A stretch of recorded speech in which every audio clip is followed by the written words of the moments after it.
तो हेलो दोस्तों, हम बिना किसी देरी के इस एपिसोड को शुरू करते हैं chain soldier season 2 episode number 8 को।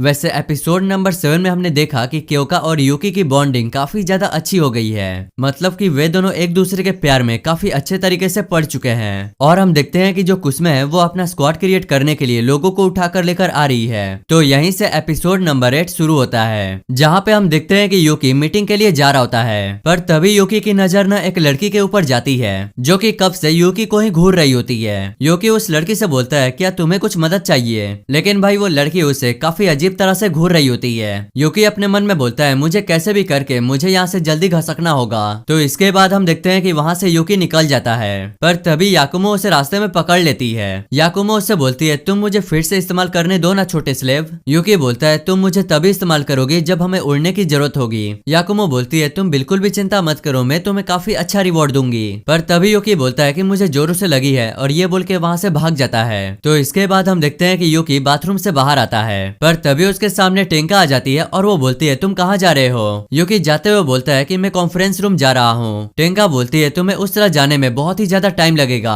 पर तभी टेंका ना यूकी का हाथ पकड़ के अपने साथ लेके जाने लगती है। टेंका उससे बोलती है, अगर तुम यहाँ पे अकेले चलोगे तो तुम्हारा बुरे लोगों से सामना हो सकता है, पर तुम बिल्कुल भी चिंता मत करो, मैं सबको आसानी से संभाल लूंगी। तो अब आगे हमें मीटिंग का सीन दिखाया जाता है और हमें पता चलता है कि रिन अपने घर से ही मीटिंग को संभालने वाली है। और तभी हमें रिन को टीवी पे दिखाया जाता है और वो कह रही होती है, तो चलो कमांडर मीटिंग शुरू करते हैं। आगे रिन बोलती है कि तुम लोग हैरान हो गए कि मैं यहाँ पे अचानक से तुम लोगों को क्यों बुलाई। तो कुछ पिछले दिनों से याकोहामा शहर से कुछ लड़कियां गायब हो रही हैं और सीसीटीवी फुटेज चेक करने पे हमें ये लड़की दिख रही है। रिन बताती है कि ये अचानक से घर के आर पार होकर गायब हो गई और ये सुन के क्योका काफी ज्यादा हैरान हो जाती है। तभी फुबुकी बोलती है, अगर वो थंडर गॉड है तो हम डीमन डिफेंस फोर्स हैं और अब हमें आगे आना ही चाहिए। एंड तभी क्योका बोलती है कि मैंने पहले ही कहा था कि हमें सारे सुके उसको खत्म कर देना चाहिए। रिन बताती है कि हम सबसे पहले उसी से निपटने वाले हैं। और याकोहामा एक पैसेज है जो माटो दुनिया को एक दूसरे से जोड़ता है। तो रिन न वहाँ की देखभाल करने के लिए मीरा को जिम्मेवारी दे देती है।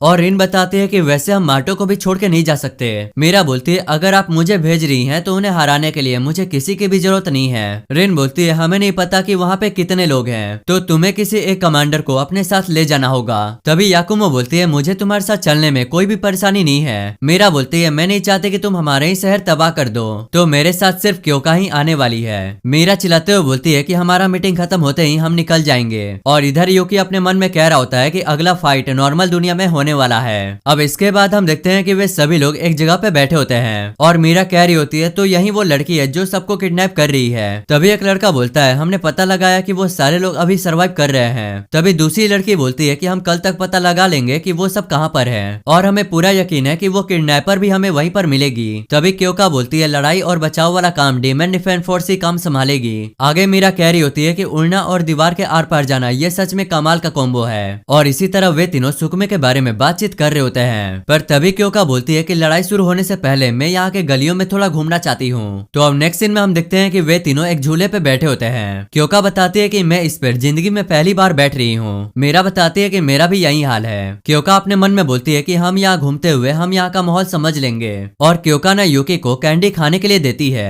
तभी मीरा बोलती है, जेब में कैंडी लेकर घूमना ये तुमने रियो से सीखा है ना? और क्योका ना उसे भी कैंडी खाने के लिए देती है। वेल तभी यूकी बोलता है कि एक दूसरे को तुम दोनों कैसे जानते हो? मीरा बताती है कि जब मैं डीमन डिफेंस फोर्स में ज्वाइन हुई थी और मैं अपने होम टाउन में काफी ज्यादा फेमस थी और मेरे में एबिलिटी हो या फिर ना हो, मुझे लगता था कि मैं ही सबसे ताकतवर हूँ। तभी क्योका बोलती है, लेकिन जब हम दोनों एक दूसरे से लड़े थे तो वो हार गई थी। और भाई ये सुन के तो मीरा वहाँ पे चिढ़ जाती है। आगे मीरा बताती है कि उसके बाद हम दोनों को एक साथ ही कमांडर बना दिया गया। पर तभी वहाँ पर दोनों लड़ने लगती हैं कि तुम कमांडर तो बन गई, लेकिन सुप्रीम कमांडर की कुर्सी मेरी है। और इधर यूकी अपने मन में कह रहा होता है कि मैं अपना बेस्ट दूंगा। तो अब इसके बाद हम देखते हैं कि सभी लोग एक जगह पे बैठ के खाना खा रहे होते हैं। तभी मीरा यूकी से बोलती है कि ये मत समझना कि मैं क्योका को नीचा दिखाने के लिए अपने साथ लेकर आई हुई हूँ। मैंने उसे इसलिए चुना क्योंकि मुझे पता है हम मिलकर उस दुश्मन को हरा देंगे। आगे हम देखते हैं कि वे लोग बाहर भी घूमने के लिए आ जाते हैं। तो अब नेक्स्ट सीन में हमें रात का सीन दिखाया जाता है, जहाँ पे हम देखते हैं कि क्योका नहा रही होती है। बट तभी वहाँ पर मीरा आकर बोलती है, क्या मैं तुम्हारे पेट को धो दूं? क्योका बोलती है, अचानक से तुम्हें क्या हो गया?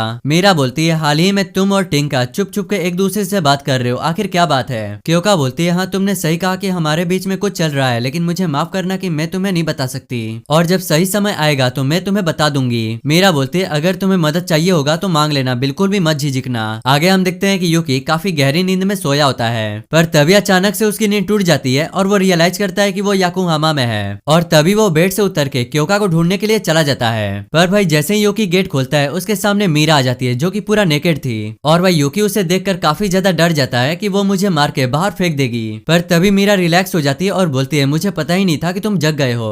फिर भी उसे यूकी सॉरी बोलता है और वो वहां से भागने लगता है। बट तभी मीरा बोलती है ये कोई बड़ी बात नहीं है, तुम यहाँ पे रह सकते हो। और यूकी ये चीज सुनकर काफी ज्यादा हैरान हो जाता है। तो अब इसके बाद हमें डायरेक्ट मॉर्निंग का सीन दिखाया जाता है जहाँ पे एक लड़की बोलती है कि हमने विक्टिम और किडनैपर का पता लगा लिया है। और हम देखते हैं कि वे तीनों भी वहाँ पर पहुंच गए होते हैं। तभी उस घर में से एक मॉन्स्टर बाहर आता है। क्योका बोलती है मुझे लगता है कि वो काफी ज्यादा स्ट्रॉन्ग है इसलिए वो गेट पर खड़ा था। मीरा बोलती है आखिर तुम किसकी बात कर रही हो, और तुम्हें पता ही होगा जैसे ही मैं अपनी एबिलिटी शुरू करूंगी वो वैसे ही मर जाएगा। तो अब इसके बाद हम देखते हैं कि वो मॉन्स्टर ना मीरा के ऊपर हमला करना शुरू कर देता है, पर मीरा उसे काफी आसानी से डॉज कर ले रही होती है। और तभी मीरा उसके पेट पे काफी जोर से मुक्का मारती है जिससे वो मॉन्स्टर ऑन द स्पॉट खत्म हो जाता है। तभी वहां पर क्योका मीरा को आवाज लगाती है, पर तभी हम देखते हैं कि एक मॉन्स्टर एक लड़की को अपने हाथ में लेके मीरा को चुनौती दे रहा है। मीरा वहां पर बोलती है कि मुझे पूरा यकीन था कि तुम लोग कुछ चाल चलोगे, लेकिन मुझे ये नहीं पता था कि तुम लोग इतनी गंदी चाल चलोगे। पर तभी वहां पर एक मॉन्स्टर मीरा के पेट में ही अपने हाथ को घुसेड़ देता है। और ये चीज देखकर वहां पर यूकी और वो मॉन्स्टर काफी ज्यादा हैरान हो जाते हैं। पर तभी हम देखते हैं कि मीरा धूल की तरह अचानक से गायब होने लगती है। और हम देखते हैं कि डायरेक्ट वो दूसरे मॉन्स्टर के हाथ पे आके लैंड करती है और मीरा उस लड़की को काफी आसानी से बचा लेती है। क्योंकि वहां पर बोलती है तुम बिल्कुल भी चिंता मत करो, मीरा उसे काफी आसानी से संभाल लेगी। तब तक हम इस मॉन्स्टर को निपटाते हैं और हम देखते हैं कि क्योका ना पलक झपकते ही उस मॉन्स्टर को खत्म कर देती है। और इधर मीरा कह रही होती है जो निर्दोष लोगों को बंधक बनाते हैं उन्हें सजा मिलनी चाहिए। और तभी हम देखते हैं कि वो मॉन्स्टर ना अपने शरीर को काफी बड़ा कर लेता है।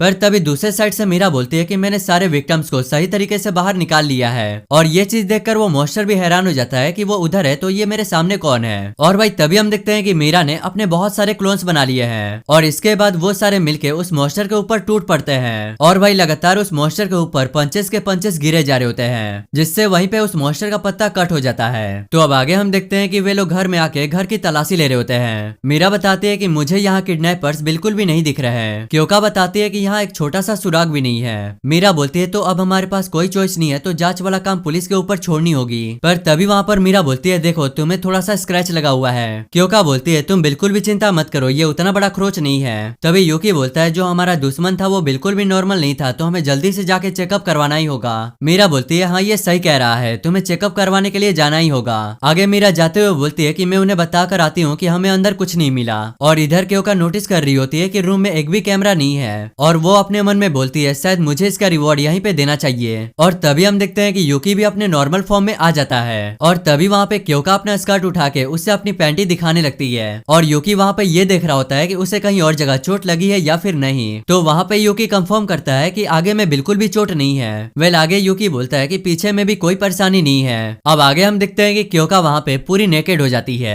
पर तभी वहाँ पर मीरा आती है और उन दोनों को वैसे देखकर काफी ज्यादा हैरान हो जाती है। मीरा फटाक से गेट को बंद करती है और बाहर आ जाती है। और बाहर मीरा कह रही होती है अरे बाप रे क्योका ये क्या कर रही है। और वो कह रही होती है माना कि लड़के के सामने नेकेड होना ये तो ठीक है, लेकिन लड़के के सामने ये कब हुआ। और मीरा वहाँ पे ये सब सोच रही होती है कि क्या उन दोनों की शादी हो गई है और क्या वो दोनों यहीं पे हनीमून मनाने वाले हैं। अब आगे हम देखते हैं कि यूकी एक जगह पे खड़ा होके क्योका का इंतजार कर रहा होता है। तभी वहाँ पर मीरा आकर बताती है कि वो थोड़ी देर में वापस आ जाएगी क्योंकि वो पास ही में अपना चोट ठीक करवा रही है। पर तभी वहाँ पर मीरा यूकी से बोलती है क्या तुम दोनों एक दूसरे को डेट कर रहे हो। यूकी बोलता है नहीं नहीं तुम गलत समझ रही हो। और तभी यूकी अपने मन में बोलता है कि मेरी जिंदगी जैसी है वो मिस क्योका की वजह से है। और यूकी मीरा को समझाता है कि मान लो कि वो मेरे मास्टर है। मीरा यूकी से बोलती है तुम में सच में बहुत ही ज्यादा हिम्मत है। और मीरा यूकी से बोलती है लड़ाई शुरू होने से पहले तुम थोड़ा आराम कर लो। और इधर हम देखते हैं कि मीरा एक जगह पे अकेले आके बैठी होती है और वो सोच रही होती है कि मुझे यकीन नहीं हो रहा कि क्योका ऐसी हरकतें भी करती है। और इधर हम देखते हैं कि यूकी अकेले में सोया होता है। पर तभी अचानक से वहाँ पे कुसे भी आके उसके बगल में सो जाती है। यूकी अपने मन में बोलता है अरे नहीं ये तो वही किडनैपर है। पर तभी कुसे ना उसके बॉडी में कुछ पिन जैसा घोप देती है जिससे यूकी ना ही कुछ बोल पाता है ना ही हिल पाता है। कुसे वहाँ पे बताती है कि तुम अब हिल नहीं पाओगे, मैंने तुम्हें पैरालाइज कर दिया है। और कुसे उसे अपना इंट्रोडक्शन भी देती है। आगे कुसे जब मैं अपने ठिकाने पे पहुंची तो मैंने देखा कि मेरे सारे पहरेदार मारे जा चुके हैं और यहाँ तक कि मेरे सारे शिकार भाग चुके हैं। और ये देखकर मैं सारी चीजें चीजों को तहस नहस करने वाली थी, पर मेरी बड़ी बहन सीको ने मुझे लड़ने से मना कर दिया। तो फिर मैंने तुम्हें देखा और मैं तुम्हारी पीछा करते हुए यहाँ तक आ गई, और तुम्हें यहाँ से ले जाने से पहले क्यों ना एक यादगार चीज बनाए, क्योंकि मैंने जब एक लड़की को बंदी बनाया था तो वो एक लड़के के साथ हिप हॉप कर रही थी, और वो चीज देखने में काफी ज्यादा कमाल का लग रहा था, और वही चीज मैं तुम्हारे साथ करना चाहती हूँ। और तभी वहाँ पे कुसे यूकी को किस करने लग जाती है। कुसे बोलती है मुझे नहीं लगा था कि ये इतना अच्छा होगा, और इसी के साथ यहीं पे ये वाला एपिसोड एंड हो जाता है।